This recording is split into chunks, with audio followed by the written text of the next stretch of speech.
बिस्मिल्लाहिर्रहमानिर्रहीम। आज हम मश्क नंबर 1 की शरिया 3 उसको हल करने जा रहे हैं, जिसमें हम कालबों को जमा करने का तरीका सीखेंगे कि हमने उनको कैसे जमा करना है। तो याद रखिएगा कि जमा करने के लिए कालबों का हम मर्तबा होना ज़रूरी है। हम मर्तबा से मुराद क्या है कि उसमें जो कतारों की तादाद और कालमों की जो तादाद होती है, जो एक कालम की वो दूसरी कालम के बराबर होना चाहिए। ठीक है, इस तरह ए है, इसका जो मर्तबा है, जिस तरह अगर इसका मर्तबा हम फ़र्ज़ करते हैं 2/3 है, तो जो बी कालम है उसका मर्तबा भी कितना होना चाहिए, 2/3 होना चाहिए। तो कालमों को जमा करने की सबसे पहली शर्त क्या है कि कालब हम मर्तबा होने चाहिए। दोनों कालमों की कतारों की तादाद बराबर होनी चाहिए, दोनों कालमों की तादाद बराबर होना चाहिए। वो हम मर्तबा होंगे तो हम उनको जमा कर सकेंगे। अगर वो हम मर्तबा नहीं है तो वो एडिशन के लिए कन्फॉर्मेबल नहीं होंगे, उनको हम जमा नहीं कर पाएंगे। क्वेश्चन नंबर 1 की तरफ चलते हैं। क्वेश्चन नंबर 1 में उसमें उन्होंने कुछ कालब दिए हैं और कहा है कि इनमें आप देखें कि इनमें कौन कौन से कालब आपस में जमा हो सकते हैं। तो आप गौर कीजिएगा कि एक कालब जो है उसकी कीमत है 2, 1, नफ़ी 1, 3, और जो ई कालब है उसकी कीमतें हैं नफ़ी 1, 0, 1, 2। अब आप देख सकते हैं इसमें कितनी कतारें हैं, एक ये कतार है, एक ये कतार है, 2 बाई कालम कितने हैं, एक ये कालम है, एक ये कालम है, 2/2। तो इसका मर्तबा है 2/2।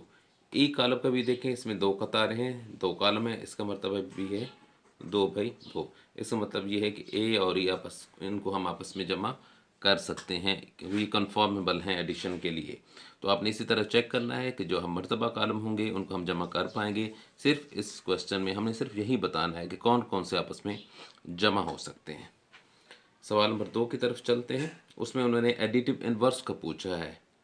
एडिटिव इनवर्स में ये होता है, जो क्वेश्चन नंबर 2 है, कि हम उनकी साइंस, उनकी अलामतें चेंज कर देंगे। ठीक है, एक कालम है, फॉर एग्जांपल सी, ये दूसरे सवाल की एक जुज़ है, इसकी कीमत है 4 और नफ़ी 2। ठीक है, अब इसका अगर हमने एडिटिव इनवर्स फाइंड आउट करना है तो हम एडिटिव इनवर्स कैसे फाइंड आउट करेंगे कि हम इसके जो साइंस होंगे वो जमा कर देंगे। यानी अगर हम उसमें कुछ ऐसा जमा करो कि उसका जवाब ज़ीरो आ जाए। अब मुझे बताएं कि 4 में से कितना नफ़ी करें तो ये ज़ीरो आ जाएगा, नफ़ी 4। नफ़ी 2 में कितना नफ़ी जमा करें तो ज़ीरो हो जाएगा, ये नफ़ी 2 का है तो ज़ाहिर है जमा 2 होना चाहिए। अब इन दोनों को अगर हम इकट्ठा करें तो जवाब हमारे पास ज़ीरो आ जाएगा। इसलिए इसका एडिटिव इनवर्स 4 और नफ़ी 2 का जो एडिटिव इनवर्स बनेंगे वो नफ़ी 4 और 2 बनेंगे। लिहाजा ये हमारा इसका आंसर होगा। ठीक है, ये हमने इसका फाइंड आउट कर लिया कि एडिटिव इनवर्स हमने इस तरह निकालना है। उसके बाद नेक्स्ट क्वेश्चन की तरफ चलते हैं। उसमें उन्होंने कहा है कि कालब दिए हैं, उनमें से हमने फाइंड आउट करना है, उनको जमा करके दिखाना है। इसमें देखें कि क्वेश्चन उन्होंने कहा कि if B is equal to 1 नफ़ी 1, तो इस तरह के मुख्तलिफ हैं, मैं उनमें से एक क्वेश्चन कर रहा हूँ। तो फाइंड करें बी प्लस नफ़ी 2 3। तो ये हमने फाइंड आउट करना है। हम इसको कैसे फाइंड आउट करेंगे, बी की कीमतें हमारे पास दी हुई हैं, इसमें प्लस का साइन अगर ये है, इन दोनों को हमने जमा करना है। पहले तो हमने ये देखना है कि क्या ये आपस में जमा हो सकते हैं, क्या ये हम मर्तबा हैं कि नहीं। अब इसमें देखिए कतारें कितनी है, 2, इसमें कितनी कतारें हैं, 2, उसमें कालम कितना है, 1, इसमें कितना कालम है, 1। हम मर्तबा हैं दोनों, लिहाजा ये दोनों जमा हो सकते हैं। तो उसको जमा करके दिखाते हैं हम।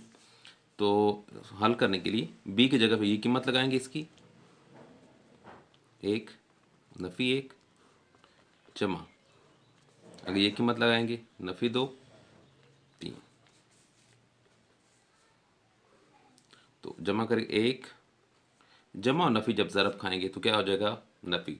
हमेशा याद रखेंगे कि नफ़ी और जमा, नफ़ी और जमा जब भी आपस में ज़रब खाएंगे तो जवाब हमेशा क्या आएगा, नफ़ी आएगा।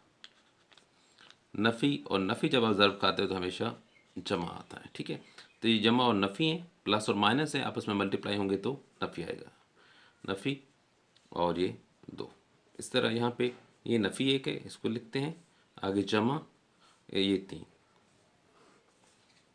तो हमारे पास आंसर अब क्या आ रहा है, नफ़ी 2 में से एक माइनस करें, यानी नफ़ी 2 में से एक निकालें तो बचेगा हमारे पास नफ़ी 1, क्योंकि नफ़ी की रकम ज़्यादा है।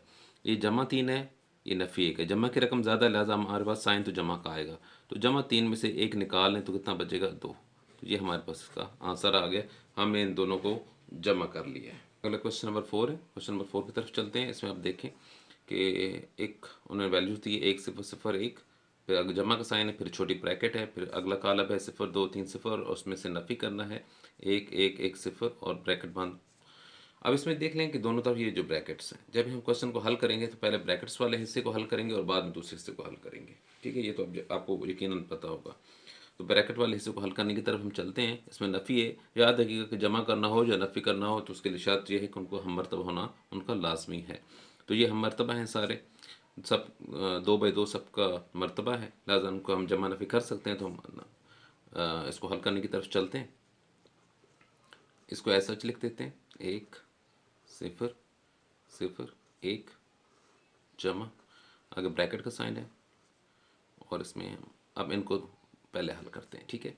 अब ये 0, ये माइनस की अलामत है तो माइनस लगाएंगे और इसका मुतनाज़ा जो रुकन है वो है 1, वो लगा दें, ठीक है। अगले स्टेप पे चलते हैं। ये 2, नफ़ी का साइन है, फिर इसमें 1, इस तरह यहाँ पे 3, नफ़ी का साइन है तो इसका मुतनाज़ा रुकन 1, फिर ये 0 है, नफ़ी का साइन और इसका मुतनाज़ा रुकन ये 0। आगे चलते हैं। ये वैल्यू ऐसे लिख दें, 1 0 0 1 प्लस, अब इसको हम इस आंसर क्योंकि इसका निकल आएगा, से ब्रैकेट्स को हम ख़त्म कर देंगे। अब 0 नफ़ी 1, ज़ाहिर है 0 नफ़ी 1 का आंसर सिर्फ नफ़ी 1 ही आएगा। 2 में से 1 माइनस करें तो 1 बचेगा, 3 में से 1 निकालें तो 2 बचेगा, 0 में से 0 निकालें तो 0 ही बचेगा।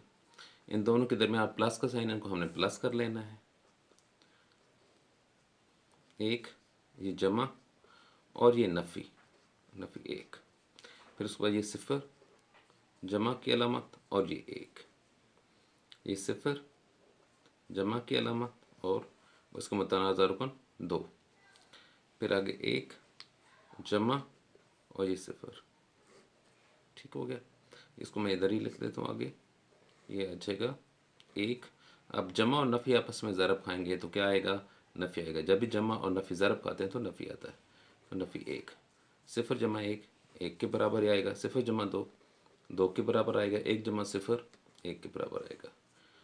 और इसका आंसर हमारे पास अब आ जाएगा, 1 में से 1 निकालें 0, आगे 1, ये 2 और ये 1, तो ये हमारे पास इसका आंसर है। इसको हमने हम जमा कर लिया है, ठीक हो गया। अगला सवाल, सवाल नंबर 8 है हमारे पास। इफ़ ए बराबर है 1 2 0 1, बी बराबर है 1 1 2 0, then verify that A plus B transpose is equal to A transpose plus B transpose.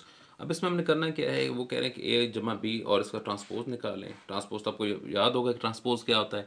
Transpose किसी भी कॉलम का निकालने के लिए हम उसकी कतारों को कॉलमों में बदल देते हैं, ठीक है, तो ट्रांसपोज हासिल हो जाता है। लेकिन यहाँ पे उन्होंने कहा है ये ब्रैकेट डाली हुई है, इसका मतलब ये ए और बी को हमने पहले जमा करना है, फिर इसका ट्रांसपोज लेना है। और दूसरी साइड पे क्या लेना है, ए का पहले ट्रांसपोज लेना है, फिर बी का अलहदा ट्रांसपोज लेना है। दोनों को ट्रांसपोज लेने के बाद उनको जमा करना है, तो जवाब दोनों का बराबर आना चाहिए। ये हमने वेरिफिकेशन करनी है कि ऐसा हो सकता है कि नहीं हो सकता, ठीक है। अब स्टार्ट करते हैं। तो पहले सबसे पहले क्या है, ए प्लस बी, इन ए और बी को हमने जमा करना है। तो ए प्लस बी, ए की कीमत लगाएंगे 1 2 0 1, जमा का साइन, बी की कीमत 1 1 2 0, ठीक है। प्लस करते हैं इनको, 1 जमा इसका मुतनाज़ा रुकन ये 1, फिर आगे 2 जमा 1, ये 0 जमा 2 और 1 जमा ये 0। स्पेस कम होने की वजह से मैं इधर ही इसको हल करता हूँ आगे। तो 1 और 1 कितना हो गया, 2 2 और 1 कितना हो गया, 3 2 और 0 कितना हो गया, 2 1 जमा 0 1।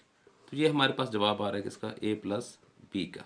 अब ए प्लस बी का निकाल लिया। अब हमने क्या करना है, ए प्लस बी के आगे ऊपर ट्रांसपोज है ना, इसका ट्रांसपोज लेना है, ये कतारों को कॉलम में बदल देंगे।